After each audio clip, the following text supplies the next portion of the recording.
Hello guys, welcome to my YouTube channel English by Azad में आप सभी लोगों का स्वागत है। तो कैसे हैं आप सभी लोग और आप सभी लोगों की पढ़ाई कैसी चल रही है? तो सबसे पहले आप लोग ये बताओ, हमने जो आप लोगों को चैप्टर करा दिया है आपका हो गया है nervous system, skeletal system, reproductive system. इन तीनों चैप्टर में किसी को किसी प्रकार का अगर समस्या है या फिर डाउट है या फिर आपका क्वेश्चन है तो आप लोग पूछ सकते हैं। तो हम लोग यहाँ पढ़ रहे थे सर्कुलेटरी सिस्टम, हमने स्टार्ट किया था। तो हमने जो पिछले लेक्चर में बात करी थी कि आपके जो सर्कुलेटरी सिस्टम के कौन कौन से ऑर्गन होते हैं उनके बारे में हमने पढ़ लिया था। जैसे कि आपके कौन कौन से ऑर्गन होते हैं, आपका हार्ट होता है, आपका ब्लड वेसल्स, आपका लिम्फ। उसके बाद हमने पढ़ा था कि आपका सर्कुलेटरी सिस्टम आपका कितने प्रकार का होता है, तो दो प्रकार का होता है। कौन कौन सा? आपका ओपन सर्कुलेटरी सिस्टम और क्लोज सर्कुलेटरी सिस्टम। उसके बाद हमने हार्ट के बारे में पढ़ा था। तो आज हम देखते हैं कहाँ तक हमारी बातें हो चुकी थी। तो हम लोगों ने यहाँ तक पढ़ लिया था हार्ट के बारे में। हम लोगों को क्या पढ़ना था? ह्यूमन हार्ट के बारे में पढ़ना था, मानव हृदय के बारे में पढ़ना था। क्योंकि आपका जो जिस भी चीज़ की आप तैयारी कर रहे हैं उसमें आपका जो सिलेबस है, सिलेबस में आपका ह्यूमन हार्ट ही है, क्योंकि यही एग्जाम में पूछा जाएगा। तो हम लोगों को यहाँ पे पढ़ना क्या है? ह्यूमन हार्ट के बारे में ही पढ़ना है। तो हम लोगों ने देख लिया था कि मानव के हृदय में कितने चैम्बर होते हैं। तो मानव के हार्ट में टोटल कितने चैम्बर होते हैं? यहाँ पर आपके होते हैं 4 चैम्बर, 4 चैम्बर होते हैं। तो ये बातें हमने यहाँ तक कर ली थी। आगे हम देखते हैं। तो यहाँ पे देखो, उसके बाद ये जो होता है ना आपका हार्ट, ये आपका किसका बना होता है? ये आपका पूरा होता है मस्क्यूलर ऑर्गन होता है, ये मांसपेशियों का बना होता है आपका हार्ट। तो ये जो हमारा हार्ट है, ये जो 4 चैम्बर का होता है, ये जो अलग अलग चैम्बर में जो आपका हार्ट अलग करता है उसे हम क्या कहते हैं? जो 4 भागों में आपको बांटता है तो हम लोग उसे कहते हैं सेप्टम। ये बात भी हमने आपको बता दिया था। उसके बाद हमने बात किया था सबसे बड़ा और सबसे मजबूत चैम्बर कौन सा होता है? ये आपका होता है आपका लेफ्ट वेंट्रिकल, बायां निलय। तो यहाँ तक हमारी सारी बातें हो चुकी थी। तो आज हम देखेंगे और अब हम यहाँ बात करेंगे। हमने यहाँ ह्यूमन के बारे में तो पढ़ लिया, लेकिन आपके एग्जाम में कुछ क्वेश्चन आते हैं एनिमल्स के बारे में, कि वहाँ पर आपके एनिमल्स के हार्ट में आपके कितने चैम्बर होते हैं, जीव जंतु के बारे में आपके कितने चैम्बर होते हैं, तो उनके बारे में भी हम लोग देख लेते हैं। तो यहाँ पे देखो, यहाँ पे हम बात करते हैं फिश। फिश के आपके हार्ट में कितने चैम्बर होते हैं? तो वहां पर आपके फिश में 2 चैम्बर होते हैं, 2 कोष्ठक होते हैं। कैसे? इस प्रकार से आपके इस प्रकार से 2 चैम्बर होते हैं हार्ट में। और हम लोग जो फिश है उसको कौन से समुदाय में रखते हैं, कौन से ग्रुप में रखा है? इसे हम लोग पाइसेस आपको समुदाय में रखते हैं, मत्स्य। तो ये लोग ये बात भी आप लोग याद रखना। उसके बाद हम करते हैं नेक्स्ट अगर हम बात करें तो यहाँ पे देखो आपका दिया है फ्रॉग, मेढक के हार्ट में आपके कितने चैम्बर होते हैं? तो वहां पर आपके होते हैं टोटल 3 चैम्बर मेढक के। कैसे? आपका मेढक का जो हार्ट होता है ना उसमें इस प्रकार का, ये मान लीजिए आपका फ्रॉग, मेढक का आपका हार्ट है, तो इसमें आपका ये कितने चैम्बर हैं? यहाँ पर आपके 3 चैम्बर होते हैं इसी प्रकार से। तो ये बात आप लोग याद रखना, क्योंकि आपके ये जो क्वेश्चन है ये आपके डायरेक्ट ऐसे ही क्वेश्चन आपके बन जाते हैं। तो ये आपका क्या कहलाता है? ये आपका ऑरिकल कहलाता है, आलिंद कहलाता है। लेकिन ये कौन सा आलिंद है? ये लेफ्ट आलिंद होता है, लेफ्ट ऑरिकल होता है। और ये नीचे ये वाला आपका राइट ऑरिकल। और ये आपका क्या कहलाता है? ये आपका कहलाता है वेंट्रिकल, निलय। तो यहाँ ये बात आप लोग अच्छे से क्लियर रखना। अगर हम बात करें मेढक, फ्रॉग के, तो उसके हार्ट में 3 चैम्बर होते हैं, लेकिन हम उसे किस समुदाय में रखते हैं? तो जब हम आपको एनिमल किंगडम पढ़ाएंगे तो वहां पर हम ये सारी बातें फिर से करेंगे। तो लेकिन आप लोग यहाँ पर थोड़ा जान लो कि हम लोग फ्रॉग को किस समुदाय में रखते हैं, किस ग्रुप में रखते हैं। तो एम्फीबियन, उभयचर कौन से होते हैं? जो आपके पानी में भी रहते हैं और जमीन पर भी रहते हैं, उन्हें हम एम्फीबियन कहते हैं, उभयचर कहते हैं। तो ये याद रखना। उसके बाद देखते हैं नेक्स्ट। उसके बाद आता है आपका स्नेक और छिपकली। आप लोग बताओ ये लिपजार्ड। तो यहाँ पर हम बात करते हैं सांप और छिपकली के हार्ट में कितने चैम्बर होते हैं? तो इसमें भी आपके कितने? 3 चैम्बर होते हैं, जितने आपके मेढक में होते हैं, 3 कोष्ठक होते हैं। इसे हम किस समुदाय में रखते हैं सांप और छिपकली को? तो रेप्टाइल्स में। ये रेंगने वाले हैं तो इन्हें हम रेप्टाइल्स में रखते हैं, सरीसृप में रखते हैं। नेक्स्ट देखो आपका आता है बर्ड्स। हम पक्षियों के हार्ट में कितने आपके चैम्बर होते हैं, कितने कोष्ठक होते हैं, तो उसके 4 चैम्बर होते हैं। हम लोग उसे बर्ड्स जितनी हैं उन्हें हम लोग किस समुदाय में रखते हैं, तो एविस। आप लोग ये याद रखना। आपका जो बर्ड्स का हार्ट होता है ना, वो बिल्कुल ह्यूमन हार्ट के जैसा ही होता है, हमारे जैसा ही होता है, इसलिए उसमें कितने 4 चैम्बर होते हैं। उसके बाद हम करते हैं क्रोकोडाइल्स। ये आपका आ गया यहाँ पे मगरमच्छ। मगरमच्छ के चैम्बर, मगरमच्छ के हार्ट में कितने चैम्बर होते हैं, 4 चैम्बर होते हैं। उसके बाद नेक्स्ट बात कर लेते हैं ब्लू व्हेल, ब्लू मछली की, तो उसमें कितने आपके चैम्बर होते हैं, तो उसके आपके होते हैं 4 चैम्बर। उसके बाद आपका डॉल्फिन, डॉल्फिन में भी कितने आपके चैम्बर होते हैं, हार्ट में 4 चैम्बर होते हैं। आप यहाँ पे याद रखना, हम मछली को किस समुदाय में रखते हैं, किस ग्रुप में रखते हैं, तो हम लोग मैमल्स आपके ये होते हैं। जितने आपके ये मैमल्स होते हैं ना, मतलब स्तनधारी, वो उन सभी के अंदर कितने आपके चैम्बर होंगे, आपके हार्ट में 4 चैम्बर होंगे। तो आप लोग ये याद रखना। हमने आप लोगों को बताया था मैमल्स क्या होते हैं, स्तनधारी, जो अपने बच्चों को दूध पिलाते हैं उन्हें हम मैमल्स कहते हैं। आपके इसी में आ जाएगा, यहाँ पे बिल्ली हो जाएगा, चूहा, कंगारू, आपका डॉल्फिन, काय, आपका काऊ, बकरी, ये सभी हो जाएंगे यहाँ मैमल्स। इनके हार्ट में कितने चैम्बर होते हैं, 4 चैम्बर होते हैं। तो सबसे पहले ये बताओ, यहाँ तक समझने में किसी को कोई दिक्कत है या फिर किसी का कोई डाउट या फिर क्वेश्चन किसी प्रकार का, तो वो आप लोग पूछ सकते हो। तो अब हम बढ़ते हैं नेक्स्ट। तो यहाँ पे देखो हम बात करते हैं और आगे, इसके बाद हम बात करेंगे हार्ट में वाल्व की। तो यहाँ पे हम लोग देखेंगे वाल्व। आपने सुना होगा वाल्व के बारे में, आपने वाल्व के बारे में तो सुना होगा। ये वाल्व क्या होते हैं, आप लोगों ने सुना होगा कि किसी का जब हार्ट फेल हो जाता है तो आपने सुना होगा कि उसकी वाल्व खराब हो गई है, आपने ऐसा सुना होगा। तो यहाँ वाल्व का मतलब होता है कपाट, कपाट का मतलब होता है दरवाजा, ये आप लोग याद रखना। तो हम लोग पढ़ेंगे ह्यूमन हार्ट में आपके कितनी वाल्व होते हैं। तो यहाँ पे देखो, सबसे पहले वाल्व का काम क्या होता है, सबसे पहले तो ये जान लो। वाल्व का काम होता है ब्लड डायरेक्शन, मतलब जो आपका ब्लड है, खून है, उसकी डायरेक्शन, दिशा को नियंत्रित करता है। उसके बाद आपका आता है बैक फ्लो। उसके बाद आपकी बात आती है कितनी वाल्व होती हैं, तो 4 वाल्व होते हैं।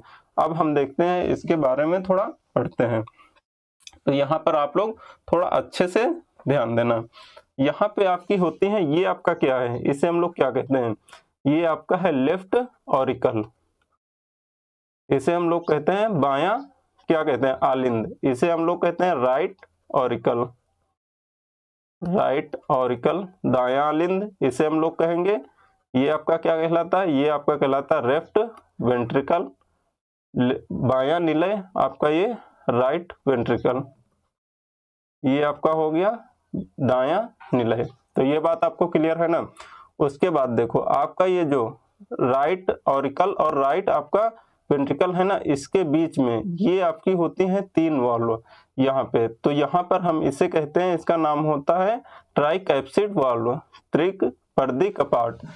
तो उसके बाद देखो, उसके बाद यहाँ पे आपकी होते हैं 2 वाल्व, यहाँ पे आपकी किस किस के बीच में, यहाँ पे होती हैं आपकी लेफ्ट ऑरिकल और लेफ्ट वेंट्रिकल के बीच में।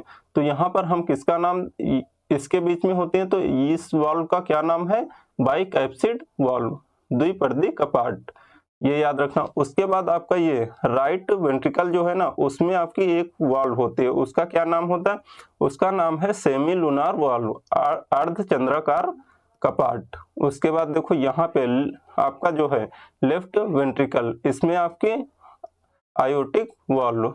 तो आप लोग ये याद रखना। अब हम बात करते हैं यहाँ पे इसका काम क्या होता है। हमने आप लोगों को बताया, देखो आप लोगों ने तो इसका नाम देख लिया। अब उसके बाद हम देखेंगे ये जो दिया है ब्लड डायरेक्शन, इसके बारे में हम थोड़ा समझते हैं। तो इसे हम थोड़ा रफ करते हैं, 1 सेकेंड, किसको, इससे हम रफ कर देते हैं, 1 सेकेंड। यहाँ पे ये पूरा रफ हो गया, तो इसे हम थोड़ा बना देते हैं। यहाँ पे ये आपका, ये मान लो आपका हार्ट है, आप लोग समझ लेना क्योंकि यहाँ पे फिगर थोड़ा अच्छा नहीं बना है। यहाँ पे ये आपका मान लो हार्ट है। उसके बाद यहाँ पे आपकी क्या होंगी, ब्लड वेसल्स होंगी। आपका ऐसा तो है नहीं आपका ब्लड, आप हमने बताया था ब्लड वेसल्स क्या होते हैं, रक्त वाहिकाएं क्या होती हैं, उन्हीं के रक्त वाहिकाएं होती है, पतली पतली नलियां होती हैं, उन्हीं से आपका ब्लड आता है। कहाँ, हार्ट। तो यहाँ से मान लीजिए आपका ब्लड आएगा, यहाँ से आपका ब्लड आ रहा है, यहाँ से आपका ब्लड आता है। ब्लड आता कहाँ पे है? यहाँ पे आता है आपका ऑरिकल में, आलिंद में। इधर से ब्लड आया, इधर से ब्लड आया। उसके बाद ये हम बाद में आप लोगों को बताएंगे, जब ब्लड पढ़ाएंगे तो वहाँ पे आपको पूरा बताएंगे। तो यहाँ से देखो आपका मान लो ब्लड आया, उसके बाद इसमें आपका ब्लड आता है, किसमें? आपका राइट और लेफ्ट, किसमें? ऑरिकल में, आपका आलिंद में ब्लड आया। तो ये मान लो जब ये आपका फुल हो जाएगा, ये वाला पूरा, इसके बाद जब ये फुल हो जाएगा ना, तो ये आपकी वॉल्व खुल जाते हैं। ये आपका जैसे फुल होगा, यहाँ पे आपका पूरा ब्लड आ जाएगा, तो यहाँ पे आपका ये वाला खुल जाते हैं वॉल्व।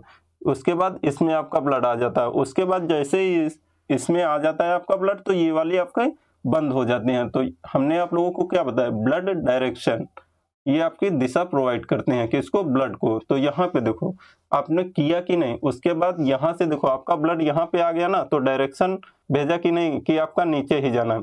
उसके बाद हमने बताया आपका बैक फ्लो। बैक फ्लो का मतलब जैसे ही आपका ब्लड यहाँ पे आ जाता है ना, वैसे ही आपकी ये वॉल्व जितनी है ये बंद हो जाते हैं, इसलिए आपका ब्लड वापस फिर से नहीं जा पाता है। तो इसका मतलब ये आपका यहाँ क्लियर होगा कि आपका ये जो बैक फ्लो का काम है ये आपकी वॉल्व करते हैं। तो ये बताओ यहाँ तक आपको बात क्लियर हुई कि नहीं, समझ में आया कि नहीं अच्छे से? तो यहाँ पर हम आपको एक बार फिर से बता रहे हैं, आप लोग थोड़ा अच्छे से समझना। यहाँ पर हमने बताया जो आपकी ब्लड वेसल से आपका ब्लड आता है वो कहाँ पे आता है? वो आता है आपका ऑरिकल में, आलिंद में। जैसे ही आपका ऑरिकल फुल हो जाता है वैसे ही आपका ब्लड कहाँ पे चला जाता है? वेंट्रिकल में, आपका निलय में जाता है। तो आपका जब निलय में आपका ब्लड जाता है तो किसके थ्रू जाता है? आपका वॉल्व के थ्रू जाता है। तो आपकी वॉल्व ओपन हो जाते हैं, खुल जाते हैं। तो यहाँ पे जैसे ही आपका वॉल्व खुल जाते हैं तो आपका ब्लड नीचे आ जाता है। उसके बाद जैसे ही आपका ये ब्लड नीचे आता है वैसे ही आपकी वॉल्व ये बंद हो जाती है, इसलिए आपका बैक फ्लो नहीं हो पाता है ब्लड। इसलिए आप लोगों को समझ में आया कि नहीं इतनी बात? अगर आया है तो आप लोग कमेंट में एक बार यस लिख दो। उसके बाद हम देखते हैं नेक्स्ट। यहाँ पे देखो अब और थोड़ा बढ़ते हैं आगे। तो अब हम देखते हैं थोड़ा यहाँ पे ब्लड के बारे में, खून के बारे में हम बात कर लेते हैं। तो हम अगर औसतन एक एवरेज में बात करें तो आपका एक ह्यूमन के अंदर में कितना ब्लड होता है, मानव के शरीर में आपका कितना ब्लड होता है? तो यहाँ पे आप लोग लिख लेना 5 से 6 लीटर। यहाँ पे मानव के शरीर में आपका जो ब्लड होता है ये होता है 5 से 6 लीटर। उसके बाद हम बात करते हैं कि आपका जो ब्लड होता है ना ये 2 प्रकार का होता है। आप बोलोगे ऐसे कैसे, अगर हमारा हाथ कट जाता है तो यहाँ पे ब्लड रेड ही निकलता है, वो बात नहीं है। अगर आपका ब्लड जो है ना वो आपका अगर बाहर देखोगे ना तो वो एक ही प्रकार का ब्लड होता है। सबका ब्लड एक ही चाहिए, वो हिंदू हो, मुस्लिम हो, सिख, ईसाई, क्रिश्चियन, कुछ भी हो, उन सभी का ब्लड एक ही जैसा होता है। लेकिन यहाँ पे अगर वो शरीर के अंदर है ना तो उसका आपका जो है ना वो 2 प्रकार का ब्लड होता है। वो कैसे, चलो जान लेते हैं। एक ब्लड होता है जिसमें ऑक्सीजन की मात्रा ज्यादा होती है, ऑक्सीजन की मात्रा ज्यादा होती है, और उसी ब्लड में आपका CO2 कम होता है, कार्बन डाइऑक्साइड की कमी होती है। तो उस ब्लड को हम लोग कहते हैं ऑक्सीजनेटेड ब्लड। तो ये आप लोग याद रखना। इसमें क्या होता है? ऑक्सीजन युक्त रक्त रहता है ये आपका। ये जो आपका ब्लड होता है ना ये आपका प्योर ब्लड होता है, शुद्ध खून होता है। ये ऐसा नहीं है कि ये वाला अशुद्ध रहेगा, अभी हम बताते हैं उसके बारे में। आप लोग पहले इतना जान लो डिफरेंस क्या होता है, ये हम आप लोगों को अच्छे से बता देंगे। उसके बाद हम में आते हैं, हम आपका जो दूसरा ब्लड होगा ये किस प्रकार का होता है। इसमें आपका जो होता है ना ऑक्सीजन की इसमें होती है कमी, इसमें ऑक्सीजन की कमी होती है और CO2 की मात्रा होती है ज्यादा। ये इस वाले ब्लड में ये आपके 2 प्रकार के ब्लड होते हैं। एक तो ब्लड होता है जिसमें ऑक्सीजन ज्यादा होता है, और एक ब्लड होता है जिसमें ऑक्सीजन की कमी होती है और CO2 की मात्रा ज्यादा होती है। तो यहाँ पे देखो हम जिसमें आपकी ऑक्सीजन की मात्रा ज्यादा होती है उसे हम लोग कहते हैं ऑक्सीजन युक्त रक्त, और जिसमें आपकी ऑक्सीजन की कमी होती है उसे हम कहते हैं डाईऑक्सीनेटेड आपका ब्लड होता है। तो यहाँ पे देखो आपका ये जो होता है ना ब्लड जिसमें ऑक्सीजन की मात्रा ज्यादा होती है इसे हम लोग कहते हैं प्योर ब्लड, और ये जो है आपका शुद्ध रक्त होता है। उसके बाद हम लोग जिसमें आपके CO2 की मात्रा ज्यादा होती है उसे हम लोग कहेंगे इम्प्योर ब्लड। तो ये आपका अशुद्ध खून होता है। उसके बाद हम बात कर लेते हैं ये आपका जो कलर है ये कैसा होता है। देखो जब हाथ आपका कट जाता है तो आपका ब्लड निकलता है कि नहीं, तो वहां पे आपका जो ब्लड निकलेगा ना, आपका जो प्योर ब्लड होगा ना उसमें आपका जो रेड है ना ये गहरा लाल होगा। यहाँ पे इतना बात, क्योंकि उसमें ऑक्सीजन की मात्रा ज्यादा है तो यहाँ पे आपका रेड होगा, गहरा ज्यादा होगा, आपका लाल गहरा होगा। उसके बाद हम बात कर लेते हैं ये जो जिसमें CO2 की मात्रा ज्यादा होती है उसका कलर कैसा होता है। जब आपका हाथ कटेगा तो मान लो उसमें ब्लड कैसा निकलेगा, आपका डार्क ब्लू होगा या फिर ब्लैकलिश होगा। इसका मतलब जैसे आप मान लो, भगवान न करे, आपको मान लो आप जब कोई डेथ बॉडी देखते होंगे तो वहां पे आपने देखा होगा ना, जैसे ही आपकी डेथ बॉडी आपने देखा उसके बाद में आपका उस जो बॉडी होता है, शरीर होता है, वो आपका नीला पड़ने लगता है कि नहीं, क्यों? क्योंकि उसमें ऑक्सीजन की मात्रा खत्म हो जाती है तो आपका शरीर पीला आपका पीला नहीं, आपका ब्लू पड़ने लगता है, नीला।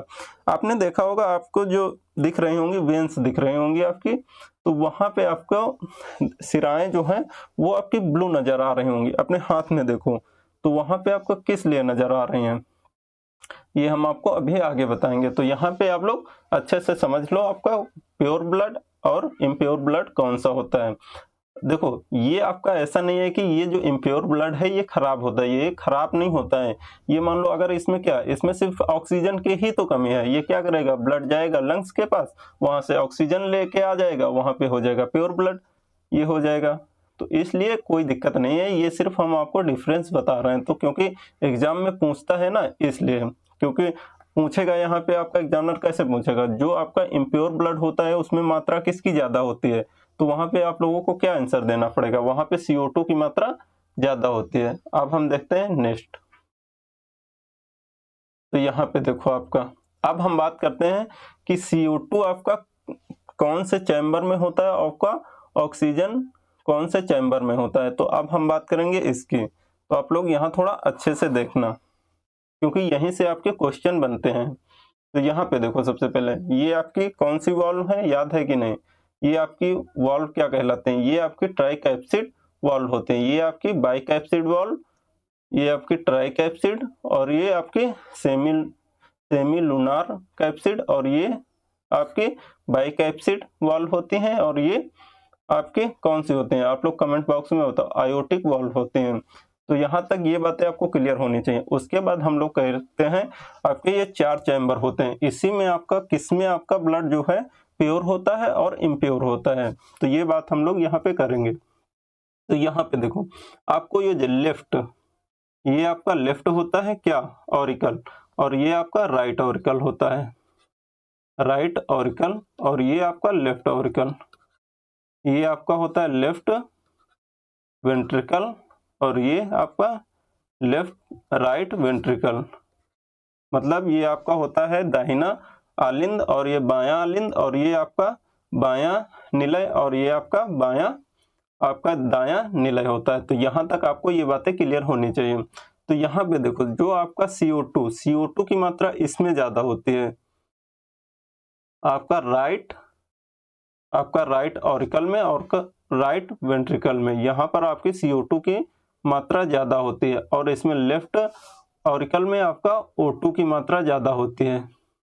तो यहाँ पर आप लोगों को ये समझ में आ रहा होगा कि जिसमें आपका ऑरिकल, लेफ्ट ऑरिकल और लेफ्ट वेंट्रिकल में आपका O2 की मात्रा ज्यादा है, मतलब इसमें जो ब्लड है इसमें ऑक्सीजन की मात्रा ज्यादा है। तो आपका जो प्योर ब्लड होगा ना वो इसी में ज्यादा होगा, क्योंकि प्योर ब्लड वही होता है जिसमें ऑक्सीजन की मात्रा ज्यादा होती है। तो अगर आप लोगों से क्वेश्चन में पूछे कि किसमें आपका प्योर ब्लड होता है, तो वहां पर आप लोग अच्छे से बता देना कौन से चैम्बर में, आपका लेफ्ट ऑरिकल में और लेफ्ट वेंट्रिकल में।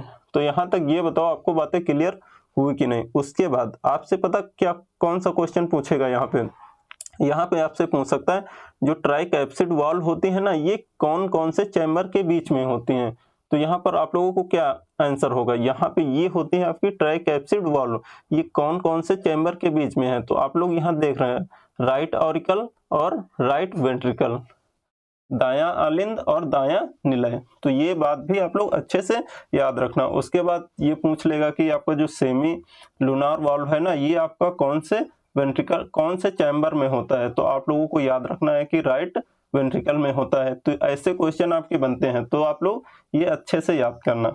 इसके बाद हम बात करते हैं थोड़ा नेक्स्ट और आगे बढ़ते हैं। तो यहाँ पे देखना, यहाँ पे अब हम बात कर लेते हैं ब्लड वेसल्स, रक्त वाहिकाएं, ये क्या होते हैं। हमने आप लोगों को बताया, जैसे आपको फर्स्ट फ्लोर से सेकंड फ्लोर पर आपका पानी लेकर जाना है, वाटर लेकर जाना है, तो आप लोग कैसे लेके जाओगे।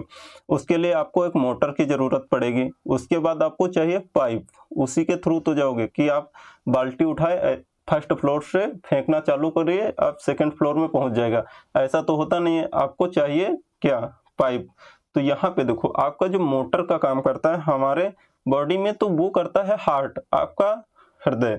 उसके बाद आपका जो पाइप का काम करता है वो करती हैं ब्लड वेसल्स, रक्त वाहिकाएं। तो यहाँ पे ब्लड वेसल्स का आपको काम समझ में आ गया होगा कि क्या होता है। तो यहाँ पे देखो, ब्लड वेसल्स का काम होता है, जो हमारा ब्लड होता है ना, वो हमारे अलग अलग ऑर्गन तक पहुंचाने का काम करता है ब्लड, हार्ट से लेकर। तो यहाँ पे अब हम लोग देखेंगे, यहाँ पर हम बात करेंगे ब्लड वेसल्स कितनी प्रकार की होती हैं। तो ब्लड वेसल्स आपकी 3 प्रकार की होती हैं। एक नंबर पे आप लोग डाल लेना आर्टरीज, आपकी धमनियां, उसके बाद वेन्स, सिराएं, आपकी कैपिलरीज, आपकी केशिकाएं। तो ये आप बात याद रखना अच्छे से। उसके बाद हम एक एक करके इनके बारे में पढ़ते हैं। उसके बाद हम पढ़ेंगे आपकी जो आर्टरीज होती हैं, धमनियां होती हैं, इसमें आपका कौन सा ब्लड होता है। इसमें आपका होता है प्योर ब्लड, इसी में आपका होता है प्योर ब्लड। उसके बाद देखो, आपकी जितनी भी आर्टरीज होती है ना, सिर्फ एक आर्टरीज को छोड़ के आपकी जितनी भी धमनियां होती हैं उन सभी में आपका प्योर ब्लड होता है। हम आपको आगे बताएंगे कि कौन सी वो धमनी है जिसमें इम्प्योर ब्लड होता है। तो आप लोग टेंशन मत लो, आप लोग जो हम पढ़ा रहे हैं बस उसे अच्छे से सुनो। उसके बाद देखो, यहाँ पे ये जो ब्लड होता है ना, ये क्या करता है, आपकी जो ये धमनियां होती हैं ये क्या करते हैं ब्लड का, ये जो आपकी धमनियां है ना, ये प्योर ब्लड का ट्रांसपोर्ट करते हैं, मतलब अलग अलग शरीर में पहुंचाते हैं। ये आपका जो प्योर ब्लड होता है ये आर्टरीज में घूमता रहता है, इधर उधर घूमता रहता है। उसके बाद बात करते हैं हम वेन्स की। वेन्स में क्या होता है, वेन्स में आपका होता है इम्प्योर ब्लड। ये इम्प्योर ब्लड को आपको ट्रांसपोर्ट करता रहता है, यहाँ से वहां तक आपका घुमाता रहता है पूरे शरीर में इम्प्योर ब्लड को। अशुद्ध रक्त को, अशुद्ध रक्त कौन सा होता है, जिसमें CO2 की मात्रा ज्यादा हो, ये याद रखना अच्छे से। उसके बाद हम कर लेते हैं बात इसकी, कैपिलरीज की, केशिकाएं की। इसमें क्या होता है, याद रखना, ये केशिकाएं हैं ना कि कोशिका है। तो यहाँ पे इसमें होता है मिक्स ब्लड। मिक्स ब्लड मतलब, यहाँ पे अच्छे से आप लोग देखना एक बार, ये मान लो आपकी क्या है, ये आपकी आर्टरीज है, आपकी धमनी है। उसके बाद यहाँ पे हम बना देते हैं आपकी एक, ये आपकी वेन्स है। यहाँ पे देखो, ये आपकी जो है ना, ये आपकी क्या है, आर्टरीज। उसके बाद ये आपकी वेन्स।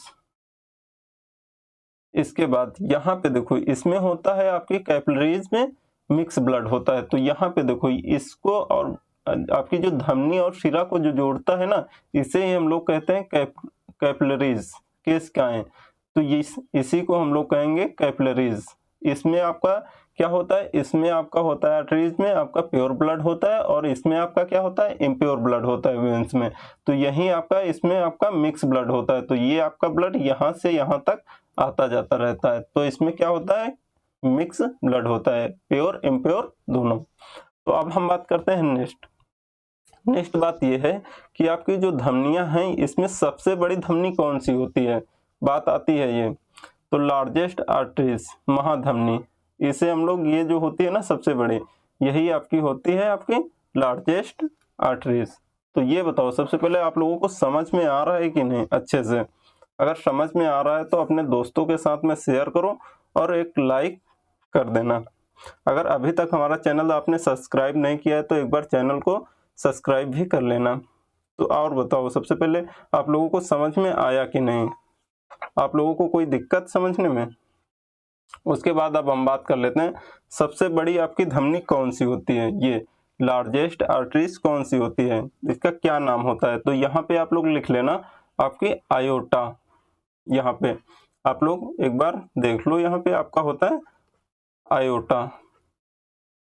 इसे अगर इंग्लिश में कहोगे तो ऑर्टा बोलोगे, नहीं तो हिंदी में आयोटा। उसके बाद हम बात करेंगे यहाँ पे आपकी वेन्स जो होती है ना, इसमें आपकी सबसे बड़ी वेन्स कौन सी होती है, महाशिरा आपकी कौन सी होती है, तो उसका नाम होता है आपका वेना कावा। उसके बाद हम बात करेंगे कि कैपिलरीज में आपकी सबसे लार्जेस्ट कैपिलरीज कौन सी होती है, तो हमेशा याद रखना आपकी लार्जेस्ट कैपिलरीज कोई नहीं होती है, यहाँ पे कोई नहीं होती है। अब हम बात कर लेते हैं थोड़ा नेक्स्ट, इसमें अब बात करेंगे कि ये जो आपकी होती है ना वेन्स कावा, ये आपकी कितनी होती हैं, 2 वेन्स होती हैं। तो हम लोग देख लेते हैं, इसके बारे में भी पढ़ लेते हैं। तो यहाँ पे देखो, सबसे पहले आपकी लार्जेस्ट वेन कौन सी होती है, लार्जेस्ट वेन होती है हमारी वेना कावा, इसका नाम होता है। तो यहाँ पे आप देखना वेना कावा हमारी 2 प्रकार की होती है, कौन कौन सी होती हैं, तो यहाँ पे बात कर लेते हैं। यहाँ पे देखो आप लोग, यहाँ पे लार्जेस्ट वेन आपकी कौन सी होती है, वेना कावा। वेना कावा कितनी प्रकार की होती है, 2, कौन कौन सी, सुपीरियर वेना कावा और इंफीरियर वेना कावा। तो यहाँ पे देखो, अब बात आती है कि इन दोनों में से सबसे बड़ी कौन सी होती है, तो आप लोग याद रखना कि इंफीरियर वेना कावा सबसे बड़ी होती है। तो ये बताओ सबसे पहले, यहाँ तक तो किसी को समझने में कोई दिक्कत तो नहीं है। उसके बाद हम बात कर लेते हैं, यहाँ पे देखो अब हम बात करेंगे फिर से आर्टरीज की, आपकी धमनियां की बात करेंगे। तो यहाँ पे देखो हमने बनाया यहाँ पे आर्टरीज, उसके बाद यहाँ पे हम बना देते हैं आपकी, एक सेकेंड, यहाँ पे थोड़ा अच्छे से बना देते हैं आपकी, ये मान लो आपकी धमनियां हैं। उसके बाद यहाँ पे हम बना देते हैं, एक सिरा ले लेते हैं, आपकी वेन्स ले लेते हैं। उसके बाद यहाँ पे देखो, आप लोग अच्छे से समझना, यहाँ पे पता क्या होता है, यहाँ पे जो आपकी धमनियां होती है ना, इसकी जो आपकी ये दीवार होती है ना, ये आपकी दीवार मोटी होती है, ये आपकी दीवार होती है मोटी। उसके बाद आपकी जो वेन्स होती है ना, इसकी दीवार होती है पतली, वेन्स की दीवार आपकी पतली होती है, थिन होती है, थिन। उसके बाद ये थिक। अब देखो, अब बात आती है ना कि यहाँ पे आपकी इसमें ब्लड प्रेशर ज्यादा होगा, आपकी धमनियों में ब्लड प्रेशर ज्यादा होता है कि आपकी वेन्स में ब्लड प्रेशर ज्यादा होता है, आप लोग बताना। तो यहाँ पे देखो, आप लोग अच्छे से थोड़ा समझना, आप लोगों को समझ में आ जाएगा बहुत अच्छे से। यहाँ पे पता क्या होता है, यहाँ पे देखो आपकी जगह है कम, क्योंकि इसकी दीवारें होती हैं मोटी, तो यहाँ पे आपकी जगह होती है कम। तो यहाँ पे ये जो ब्लड है ना, ये आपका ब्लड प्रेशर ज्यादा होता है, ये आपका जो ब्लड का प्रेशर है ये ज्यादा तेजी से होता है। तो यहाँ पे देखो, इसमें आपका जो जगह है ना, ये आपका है ज्यादा, तो इसमें आपका ब्लड प्रेशर होता है कम। ब्लड प्रेशर ज्यादा किसमें होता है, आपका धमनी में, और यहाँ पे आपका कम किसमें होता है ब्लड प्रेशर, आपका सिरा में। तो ये बात आप लोग याद रखना। ये बताओ आप लोगों को समझ में आया कि नहीं। तो अगर आप लोगों को समझ में आ गया है तो एक लाइक कर दो और अपने दोस्तों के साथ में ज़्यादा से ज़्यादा शेयर करो वीडियो को। तो देखो, आज की क्लास में हम लोग यहीं तक अपनी बातें रखते हैं, इसके आगे हम बात करेंगे कल नेक्स्ट वीडियो में। तो आप लोग अच्छे से पढ़ाई करते रहो। अब हम लोग मिलेंगे कल एक नई एनर्जी के साथ में। तो तब तक के लिए thank you so much, bye bye, take care.